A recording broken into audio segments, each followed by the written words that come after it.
لا نبي بعدي صدق الله العظيم وصدق رسوله النبي الكريم.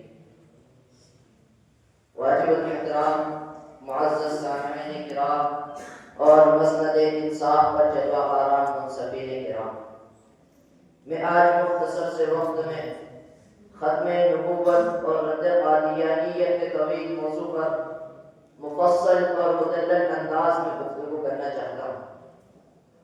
ہر ایک قول جامع مگر مختصر ہے، ہر ایک قول جامع مگر مختصر ہے، بہت پرکشش ہے، بہت پر اثر ہے۔ واجب الاحترام، اس عنوان میں مرکزیت دو چیزوں کو حاصل ہے۔ پہلا مسئلہ ختم نبوت، دوسرا رد قادیانیت۔ ختم نبوت کہتے ہیں حضور کے بعد کوئی نبی پیدا نہیں ہوگا، چاہے صدیق ہو بروسی ہو، تشریف ہو غیر تشریف ہو۔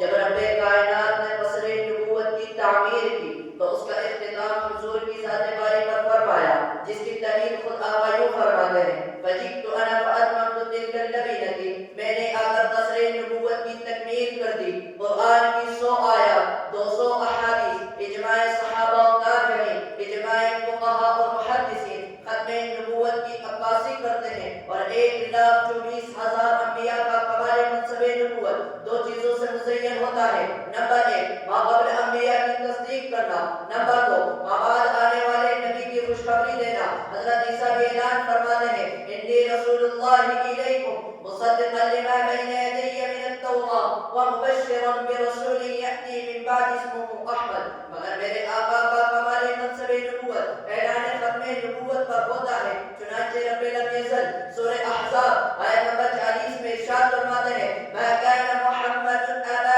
احد من رجالکم ولکن رسول اللہ وخاتم النبیین۔ اس آیت کی تفسیر خود آقا یوں فرماتے ہیں، انا خاتم النبیین لا نبی بعدی۔ اور سورہ مائدہ آیت نمبر 3 میں ارشاد فرماتے ہیں، الیوم اکملت لکم دینکم۔ اس آیت کی تفسیر میں رئیس المفسرین حضرت عبداللہ بن عباس فرماتے ہیں، لم ينزل بعد هذه الآیت حلال وحرام۔ اگر اس آیت کے بعد کسی اور احکام کی ضرورت نہیں رہی، کسی اور دین کی ضرورت نہیں رہی، تو آپ ہی تو خاتم النبیین ہیں۔ ارے عقیدہ ختم نبوت اتنا مضبوط عقیدہ ہے جس کے بارے میں امام اعظم فرماتے ہیں، من طلب منه علامۃ فقد کفر۔ اور انہی دلائل کی بنیاد پر ملا علی قاری شرائط فقہ اکبر میں لکھتے ہیں، دعوی النبوت بعد نبینا کفر بالاجماع۔ اس عقیدے کا منکر بھی کافر ہے اور اس عقیدے میں شک کرنے والا بھی کافر ہے۔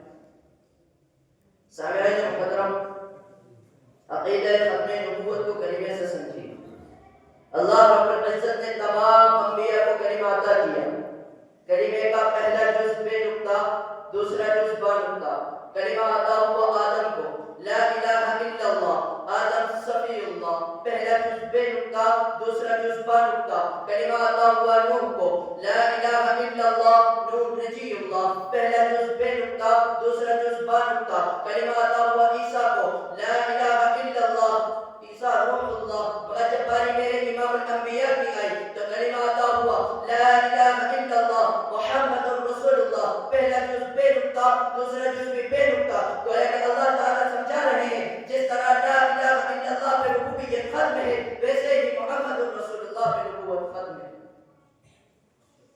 سامعین محترم، جہاں عقیدہ ختم نبوت کی بات ہوگی وہیں منکرین و کاذبین اور نبوت کے جھوٹے دعوے داروں کی لگامیں کسنا اور انہیں ذلیل و خوار کر کے اپنی کمین کاموں میں لٹانا ہمارا فرض منصبی ہے۔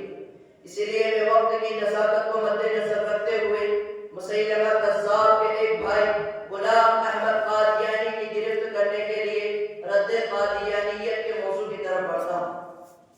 میرا اور میرے اکابر کا یہ عقیدہ ہے کہ مرزا غلام احمد قادیانی نبی ہو ہی نہیں سکتا، کیونکہ نبوت کے کچھ اوصاف ہیں۔ ارے نبی تو وہ ہوا کرتا ہے جس کا حافظہ کمزور نہ ہو، جبکہ مرزا قادیانی خود اپنی کتاب مکتوبات احمدیہ جلد 2 صفحہ نمبر 479 میں لکھتا ہے، میرا حافظہ خراب ہے، اگر کئی دفعہ بھی کسی سے ملاقات ہو تب میں بھول جاتا ہوں۔ ارے تمام انبیاء اور مرسلین کو سب سے زیادہ واجب التعظیم رکھنے کے لیے اللہ رب العزت نے کسی کے سامنے شاگردی اختیار کرنے سے محفوظ رکھا، جبکہ مرزا قادیانی خود کہتا ہے میں گلشاہ کا شاگرد تھا۔ ارے انبیاء کرام کو اللہ رب العزت نے جس قوم میں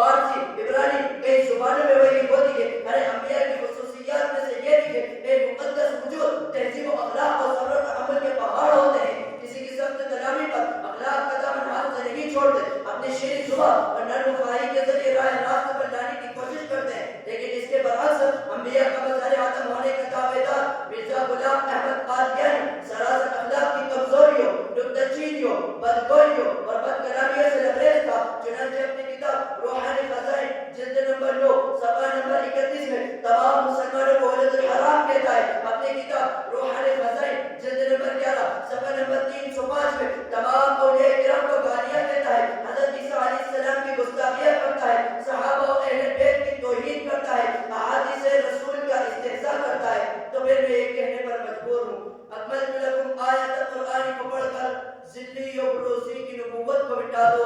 وہ جس کو محمد کی مساوات کا دعویٰ مسواہ جہنم کی وعید اس کو سنا دو, مسواہ جہنم کی وعید اس کو سنا دو.